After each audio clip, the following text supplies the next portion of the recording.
नमस्कार मंडळी, मी दीपाली तुमचं स्वागत करत आहे माझ्या किचनमध्ये.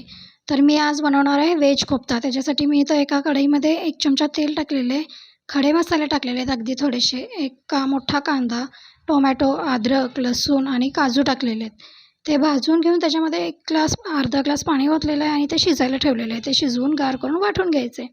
कोफ्ता बनवण्यासाठी इथं मी 2 बटाटे उकडून घेतलेले आहेत, अर्धी वाटी गाजर घेतलेले आहे, अर्धी वाटी कोबी घेतलेले आहे, अर्धी वाटी कॅप्सिकम घेतलेले आहेत, धने पावडर, जिरे पावडर, गरम मसाला पावडर, लाल तिखट 2 चम्मच, हळद अर्धा चम्मच, चवीप्रमाणे मीठ टाकलेले आहे आणि बेसन इथे मी 2 चमचे ॲड केलेले. 1 चम्मच अद्रक लसूणची पेस्ट टाकलेले आहे. हे सगळं व्यवस्थित आपल्याला मिक्स करून घ्यायचे आणि मळून घ्यायचे. ह्याचे व्यवस्थित छान छोटे छोटे गोळे करून घ्यायचे आहेत एकसारखे आणि हे मैद्यामध्ये डीप करून तळून घ्यायचे आहेत. एकत्र टाकून हे सगळे व्यवस्थित क्रिस्पी होईपर्यंत मी व्यवस्थित ह्याला तळून घेतलेले आहेत आणि एका साईडला काढून घेतलेले आहेत. चला तर मग आपण ग्रेव्ही बनवूया.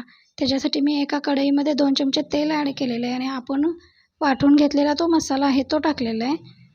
ते भाजल्यानंतर इथं अर्धा चम्मच धने पावडर, अर्धा चम्मच हळद, 2 चम्मच लाल तिखट टाकलेले आहे.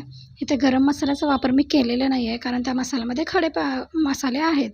वरून कसुरी मेथी आणि कोथिंबीर टाकून ते ग्रेव्ही तयार केलेली आहे आणि कोफ्त्यावरती ग्रेव्ही आणि मलई टाकून हे सर्व करून घेतलेले आहे.